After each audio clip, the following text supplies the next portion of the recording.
എനിക്ക് ക്രൈസ്റ്റിനോടുള്ള ഒരു മമത നിങ്ങൾക്ക് ഊഹിക്കാൻ കഴിയും. ക്രൈസ്റ്റിൻ്റെ കൂടെയാണ് എൻ്റെ ജീവിതം. ഉള്ള കാര്യം പറയാമല്ലോ.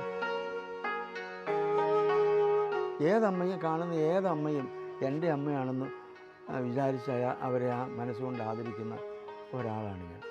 കാരണം അമ്മയുടെ സ്നേഹവും വാത്സല്യവും അനുഗ്രഹവും മാത്രമേ എനിക്ക് ജീവിതത്തിൻ്റെ തുടക്കത്തിൽ ആകെ കൈമുതലായി ഉണ്ടായിരുന്നുള്ളൂ. എൻ്റെ ഹൃദയം ഭരിക്കുന്നത്, എൻ്റെ ഹൃദയത്തിൻ്റെ ആധിപത്യം ആ ഗുരുവിനാണ്, ആ റബ്ബിക്കാണ്.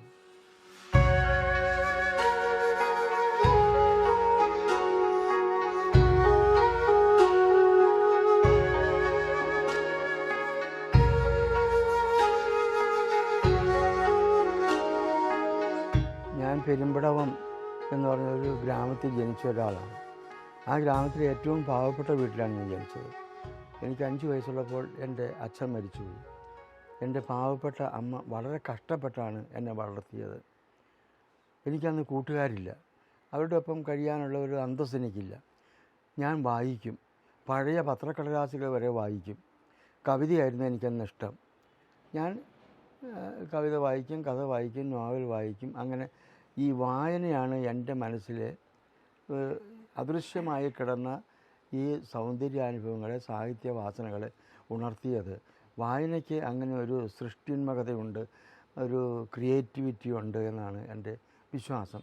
അല്ലാതെ എനിക്ക് ജന്മസിദ്ധമായ വല്ല വാസനയുണ്ടോ എന്ന് ചോദിച്ചാൽ എനിക്കതിൻ്റെ കെമിസ്ട്രി അറിഞ്ഞുകൂടാ. എൻ്റെ അച്ഛൻ നോവൽ എഴുതിയിട്ടില്ല, അമ്മ കവിത എഴുതിയിട്ടില്ല, നാട്ടിലും അധികം ആൾക്കാർ അങ്ങനെയൊന്നുമില്ല. അപ്പോൾ ഈ വായനയാണ് എൻ്റെ ഉള്ളിൽ ഇത്തരം അനുഭവങ്ങളുണ്ടാക്കിയത്, ഇത്തരം ചിന്തകളുണ്ടാക്കിയത്. അങ്ങനെ ആണ് ഞാൻ സാഹിത്യത്തിലേക്ക് വന്നതെന്ന് വേണമെങ്കിൽ പറയാം. കുട്ടിക്കാലത്ത് തന്നെ ബൈബിൾ പഠിച്ച ഒരാളാണ്. കാറ്റഗിസം ക്ലാസ്സിൽ ചേർന്ന് ബൈബിൾ പഠിച്ച ആളാണ്. പിന്നെ ക്രിസ്തുവിനെ കൂടുതൽ പഠിച്ചു. അങ്ങനെയാണ് ഞാൻ ക്രിസ്തുവിൻ്റെ വഴി തിരഞ്ഞെടുക്കുന്നത്. ഇന്നെനിക്ക് ക്രിസ്തുവിനെ കൂടാതെ ജീവിക്കാൻ വയ്യ. ക്രിസ്തുവിൻ്റെ കൈ പിടിച്ചാണ് ഞാൻ ഈ ദുർഗമമായ മാർഗങ്ങളിലൂടെ കടന്നു പോകുന്നതെന്ന് എനിക്ക് നല്ല തീർച്ചയുണ്ടായിരുന്നു. അപ്പം അതിനെനിക്ക് സാധിച്ചത് ക്രിസ്തുവിനോടുള്ള സ്നേഹവും ക്രിസ്തുവിലുള്ള വിശ്വാസവുമാണ്. എന്ത് വിശ്വാസം? ഈ അദ്ദേഹത്തിൻ്റെ ജന്മം ഈ പാപികളുടെയും രോഗികളുടെയും അനാഥരുടെയും നിരാലംബരുടെയും പരദേശികളുടെയും സംരക്ഷണമാണ്. അതിൽപ്പെട്ട ഒരാളാണ് ഞാൻ. ആ ആധ്യാത്മികത മാത്രമേ എനിക്കുള്ളൂ. ഏതൊരാളിൻ്റെയും നന്മ കാണുക, മറ്റുള്ള ഒരാളെ കാണുമ്പോൾ അയാളുടെ ഉള്ളിൽ എന്ത് നന്മയാണുള്ളത് എന്ന് എൻ്റെ പുറമേയുള്ള ഈ കണ്ണുകൊണ്ടല്ല, എൻ്റെ ഹൃദയത്തിൻ്റെ ഒരു കണ്ണുണ്ടെന്നാണ് ഞാൻ വിശ്വാസം. ആ ഹൃദയത്തിലുള്ള കണ്ണുകൊണ്ട് ആ അപരിചിതനായ മനുഷ്യൻ്റെ ഉള്ളിലെ നന്മ കണ്ടുപിടിക്കാൻ ശ്രമിക്കുകയാണ് ഞാൻ ചെയ്യാറ്.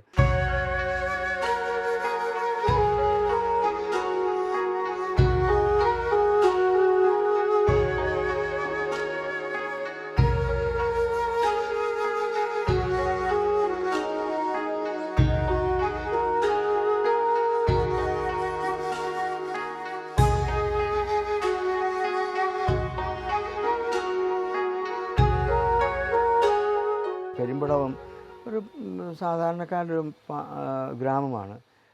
സാധാരണക്കാർ കുറേ പാവപ്പെട്ട ആളുകൾ ഇങ്ങനെയുള്ളവരാണ്. പക്ഷേ മനുഷ്യബന്ധങ്ങളുടെ പവിത്രത ഞാൻ മനസ്സിലാക്കിയത് ആ ഗ്രാമത്തിൽ നിന്നാണ്. ഒന്നിച്ച് ജീവിക്കുന്നു അവർ. ഏതെങ്കിലും ഒരാൾക്ക് ഒരു അപകടം സംഭവിച്ചാൽ ആ ഗ്രാമം മുഴുവൻ അവിടെയുണ്ട്. ഒരു മരണം നടന്നാൽ, ഒരു കല്യാണം, ആ ഗ്രാമം മുഴുവൻ അവിടെയുണ്ട്. വിളിക്കുകയോ വിളിക്കാതിരിക്കുകയോ ചെയ്യാം. അത് കുട്ടിക്കാലത്ത് ഞാൻ കാണുന്നതാണ്.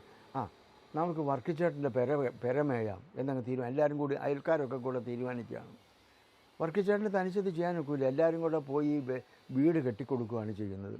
വർക്കിച്ചേട്ടനും കൂടെ കൂടി അപ്പോൾ അപ്പുറത്ത് ഗോപാലകൃഷ്ണൻ്റെ വീട് കെട്ടിക്കൊടുക്കുന്നു. ഇങ്ങനെ ഇപ്പോൾ ഞങ്ങളുടെ കപ്പ ഇട്ട് പറിച്ച് അത് വാട്ടി ഉണങ്ങി വിൽക്കുക, സൂക്ഷിക്കുക എന്നുള്ളത് നമ്മുടെ നാട്ടിലെ ഒരു ജീവിതത്തിൻ്റെ കലയാണ്. ക്ഷാമകാലത്ത് കഴിക്കാനാണ്. അപ്പോൾ ഒരാളുടെ പറമ്പിലെ കപ്പ പറിക്കാമെന്ന് എല്ലാവരും കൂടെ കൂടിയാണ്. അയൽക്കാരൊക്കെ കൂടെ കൂടി കപ്പ പറിച്ച് അത് ചിരണ്ടി ചെത്തി അരിഞ്ഞ് വാട്ടി പാറപ്പുറത്ത് കൊണ്ടുപോയിട്ട് ഉണക്കി അത് കൊണ്ട് കൊടുക്കുന്നു. ഇത് ഞാൻ കണ്ടിട്ടുള്ള ഇതാണ് മനുഷ്യൻ്റെ അന്യോന്യം എന്ന് പറയുന്ന ഒരു അനുഭവം, സഹകരണം. അങ്ങനെയാണ് ജീവിക്കുന്നത്. അത് മനുഷ്യ ബന്ധങ്ങളുടെ വലിയൊരു പാഠമാണ് എനിക്ക് പഠിപ്പിച്ചത്. അതാണ് ഞാൻ പറഞ്ഞത്, മനുഷ്യബന്ധങ്ങളുടെ പവിത്രത, അതിൻ്റെ അമൂല്യത, അതിൻ്റെ ഗഹനത എന്നെ പഠിപ്പിച്ചത് എൻ്റെ ഗ്രാമമാണ്.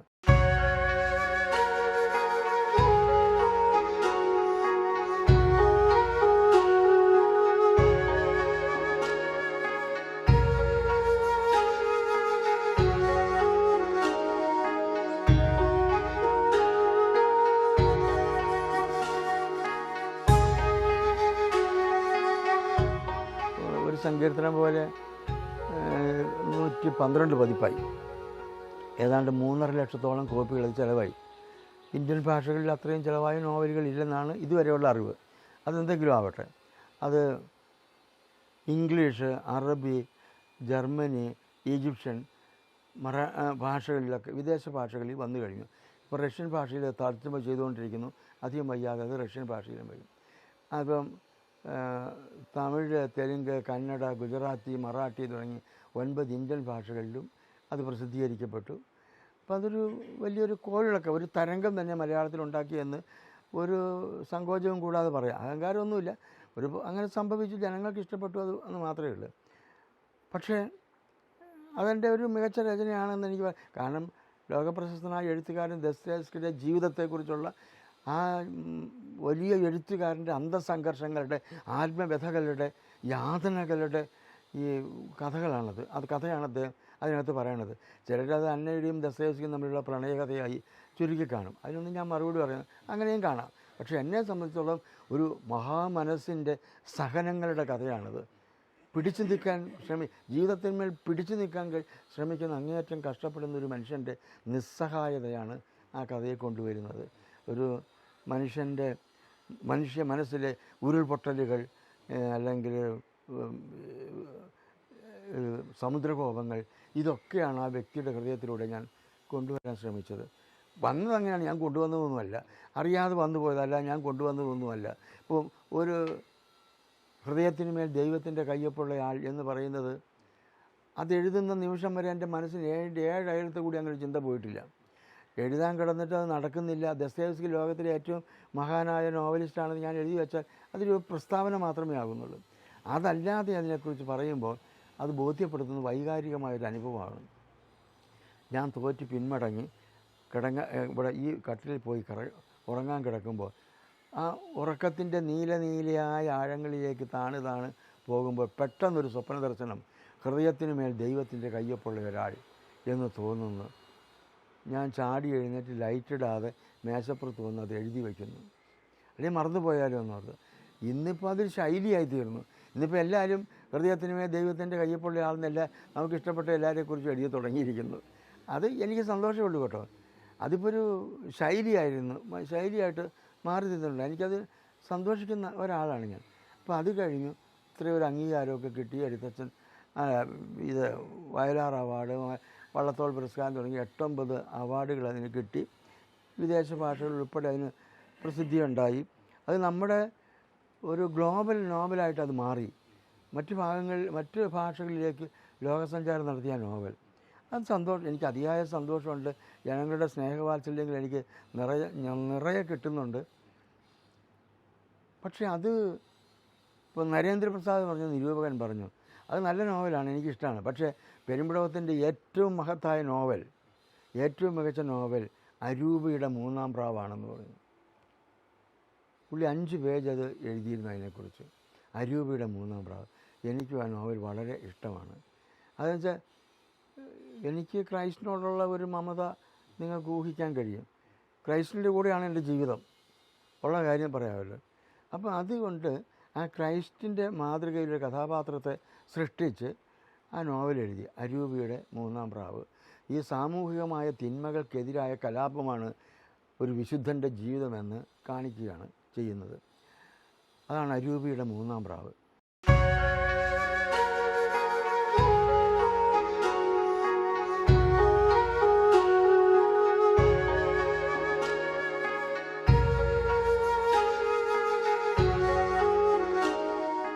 എനിക്ക് വായനക്കാരോടുള്ള ഉത്തരവാദിത്വമുണ്ട്.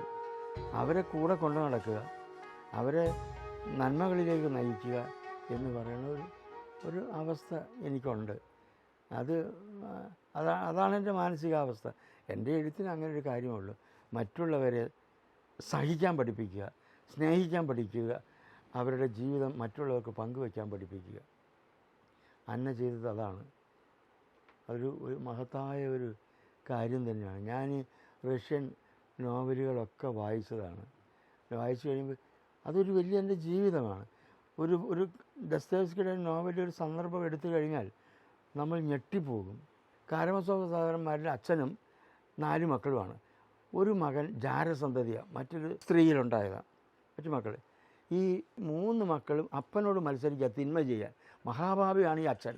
ആ അച്ഛനോട് മത്സരിക്കുകയാണ് 3 മക്കൾ. അലോഷ്യസ് എന്ന് പറയുന്നത് വൈദിക വിദ്യാർത്ഥിയാണ്, അദ്ദേഹം സെമിനാരി പഠിക്കുകയാണ്. ഇപ്പോൾ ഇവരുടെ ബന്ധുവായ 10-70 വയസ്സായ ഒരു സോസിമ, ഫാദർ സോസിമ എന്ന് പറയുന്ന ഒരാളുണ്ട്. അവർ ഈ കുടുംബ ബന്ധുവാണ്. ഈ കുടുംബത്തെ, ഈ അപ്പനെയും മറ്റ് 3 മക്കളെയും എങ്ങനെയെങ്കിലും ഒന്ന് നന്നാക്കി എടുക്കണമെന്ന് ഓർത്ത് വീട്ടിലേക്ക് ചെല്ലുവാണ് ഇവർ ഉപദേശിക്കാൻ ചെന്ന്. അപ്പനെ ഉപദേശിച്ചു, അപ്പൻ നേരെയാവില്ല. അപ്പം മക്കളെ കുറ്റം പറയും, അപ്പനെ കുറ്റം പറയും. ഇങ്ങനെ മത്സരിക്കുകയാണ്. ഈ പാപം ചെയ്യാൻ അപ്പനും മക്കളും മത്സരിച്ചുകൊണ്ടിരിക്കുകയാണ്. ഈ പാവം വൃദ്ധ പുരോഹിതൻ മടുത്തു.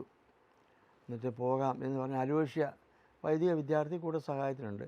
ഈ സോസിമ എന്ന വൃദ്ധ പുരോഹിതൻ ചെന്നിട്ട് ഏറ്റവും കൊള്ളരുതാത്തവനായ ആ മൂത്ത പുത്രൻ്റെ കാൽ തൊട്ട് വണങ്ങുന്നു. അലോഷ്യയ്ക്ക് പ്രയാസമായി. എടാ, ഈ ദുഷ്ടന്മാരായ ജ്യേഷ്ഠന്മാരുടെ 3 പേരുടെ അടുത്ത് പോയി അച്ഛൻ അങ്ങനെ തൊഴുതു നിൽക്കുന്നു. ഒരു വൈദിക വിദ്യാർത്ഥിയായ ഒരു പുരോഹിതൻ്റെ കൂടെ നടക്കുന്ന എന്നെ ഈ അച്ഛൻ കാണാതെ പോയതെന്ത്? അപ്പോൾ ഈ വൃദ്ധ പുരോഹിതൻ പറയുന്ന ഒരു മറുപടിയുണ്ട്, നമ്മൾ കിടുങ്ങിപ്പോവും. അവൻ ഭാവിയിൽ അനുഭവിക്കാനിരിക്കുന്ന മഹാ ദുരന്തങ്ങളെ ഓർത്താണ് ഞാൻ അവൻ്റെ കാലിൽ ചുംബിച്ചത് എന്ന് പറയുന്നു. അത് വായിച്ചേച്ച് നമുക്ക് സ്വസ്ഥമായിട്ടിരിക്കാൻ ഒക്കില്ല. അവൻ ഭാവിയിൽ അനുഭവിക്കാനിരിക്കുന്ന മഹാദുരന്തങ്ങളെ ഓർത്താണ് ഞാൻ അവനോട് സഹതപിക്കുകയും അവൻ്റെ കാലിൽ ചുംബിക്കുകയും ചെയ്തത്. ഒരു പുരോഹിതനെ, ഇപ്പം നമ്മൾ കണ്ടിട്ടൊരു പുരോഹിതൻ വേറെ വിക്ടർ ഹ്യൂഗോയുടെ ഡിയിലെ മെത്രാനാണ്. അതിന് തത്തുല്യമായ, ഒരുപക്ഷെ അതിനേക്കാൾ കവിഞ്ഞു നിൽക്കുന്ന ഒരു വൃദ്ധ പുരോഹിതൻ സോസിമ. ഇതൊക്കെ വായിക്കുമ്പോൾ ജീവിതം സഫലമായി തീരും, പുണ്യമായി തീരും എന്നാണ് എനിക്ക് തോന്നുന്നത്. വിക്ടർ ഹ്യൂഗോയുടെ പാവങ്ങളിലെ ഡിയിലെ മെത്രാനെ ഞാൻ ഒരിക്കലും അത് മറക്കില്ല. ജയിലിൽ ചാടി വരുന്ന ഒരു കുറ്റവാളി ആ ബിഷപ്പിൻ്റെ മുമ്പിൽ ചെല്ലുന്നു. പുറകിൽ പോലീസുണ്ട് എന്ന് പറഞ്ഞാൽ മരണമുണ്ടെന്നാണ് ഇതിൻ്റെ അർത്ഥം. എന്നിട്ട് അയാൾ മതിലിയാടി ചെന്നിട്ട് ഞാൻ എന്ന് പറയാൻ അയാൾ കഷ്ടപ്പെടുന്നുണ്ട്. ശ്വാസം മുട്ടിയിട്ട് പറയാൻ വയ്യ. ഇയാൾക്ക് സ്വന്തം പേര് പറഞ്ഞ് പരിചയപ്പെടുത്താൻ കഴിയുന്നില്ല. അപ്പോൾ ഡിയിലെ മെത്രാൻ, ഒരു വിശുദ്ധാത്മാവ് അവനോട് പറയുന്നു, വിഷമിക്കേണ്ട, നിൻ്റെ പേരെന്താ, നീ ആരാണെന്ന് എനിക്കറിയാം, നിൻ്റെ പേരും എനിക്കറിയാമെന്ന്. ഈ കള്ളൻ, കുറ്റവാളി അത്ഭുതപ്പെട്ടു പോകുന്നു. ജീവിതത്തിൽ ആദ്യമായി കാണുന്ന ഈ ബിഷപ്പ് പറയുന്നു, എനിക്ക് നിന്നെ അറിയാം, നിൻ്റെ പേരും അറിയാമെന്ന്. എങ്ങനെ? നിന്നെ എനിക്കറിയാം, നീ വേദനകൾ അനുഭവിക്കുന്ന ഒരാളാണ്, നിൻ്റെ പേര് എൻ്റെ സഹോദരൻ എന്നാണ്. ഒരു കുറ്റവാളിയെക്കുറിച്ചാണ് ആ ബിഷപ്പ് പറയുന്നത്. അത് വിക്ടർ ഹ്യൂഗോ പറയിപ്പിക്കുന്നതാണ്. ഇതൊക്കെ വായിക്കണ കേൾക്കുമ്പോൾ നമുക്ക് എന്താ എഴുത്തിൻ്റെ മഹത്വം. ഇതൊക്കെ വായിച്ചാൽ ആളുകൾ നന്നാകും. നല്ല കഥകളൊക്കെ വായിച്ചാൽ ആളുകൾ നന്നാകുമെന്നാണ് എൻ്റെ വിശ്വാസം. അതുകൊണ്ട് വായനയെ പുഷ്ടിപ്പെടുത്താൻ, വിപുലീകരിക്കാൻ ഉള്ള സാംസ്കാരിക പ്രവർത്തനങ്ങളിൽ ഏർപ്പെടുക എന്നുള്ളതാണ് നമ്മളെപ്പോലുള്ള നിസ്സഹായരായ മനുഷ്യരുടെ കാര്യം. നമുക്ക് വേറെ എന്ത് ചെയ്യാൻ കഴിയും? മറ്റുള്ളവരുടെ സങ്കടങ്ങൾക്കോട് ചേർന്ന് നിൽക്കുക, വിഷമിക്കാതെ. ഇപ്പം അപരിചിതനായ ഒരാൾ വഴിവക്കിൽ കരഞ്ഞുകൊണ്ട് നിൽക്കുന്നു, അയാൾക്ക് സഹിക്കാൻ പറ്റുന്നില്ല. അയാൾ വഴിവക്കിൽ, ആളുകൾ കാണാതെ വഴിവക്കിൽ കരഞ്ഞുകൊണ്ട് നിൽക്കുകയാണ്. ഒരു വഴിപോക്കൻ ചെന്നിട്ട് അടുത്ത് ചെന്നിട്ട് അവർ ചുമലിൽ കൈവച്ചിട്ട് ചോദിക്കും, എന്തിനാ വിഷമിക്കുന്നത്, എന്തിനാ കരയുന്നത് എന്ന് ചോദിക്കുന്നു. അയാൾ പൊട്ടിക്കരയുന്നു, സമാധാനമായി. അല്ലെങ്കിൽ അയാളുടെ ഹൃദയം പൊട്ടിയാൽ അയാളുടെ സങ്കടം സാരയില്ല, സമാധാനമായി പോകും എന്ന് പറഞ്ഞ് പോകുന്നു. ഈ സമാധാനം എന്ന് പറയുന്നൊരു വാക്കിൻ്റെ അർത്ഥവും ഔചിത്യവും ഗാംഭീര്യവും, അതുകൊണ്ടാണ് ആ വാക്ക് തന്നെ പറയാൻ ക്രിസ്തു തിരഞ്ഞെടുത്തത്.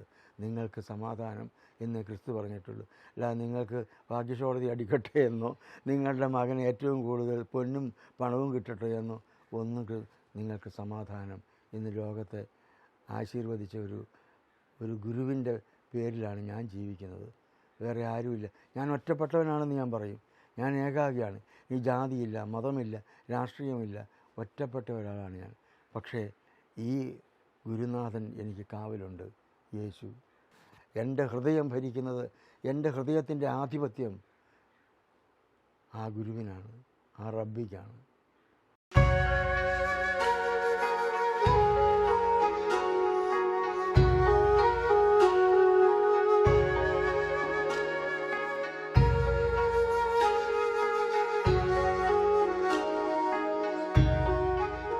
എൻ്റെ ഒരു നോവലിൻ്റെ രചനയിലാണ് ഞാൻ. 16 വർഷം മുമ്പ് എഴുതിയ ഒരു നോവലാണ്. ആ നോവൽ അന്ന് കേരള കൗമുദി ഓണം വിശേഷ പ്രസിദ്ധീകരിച്ചു.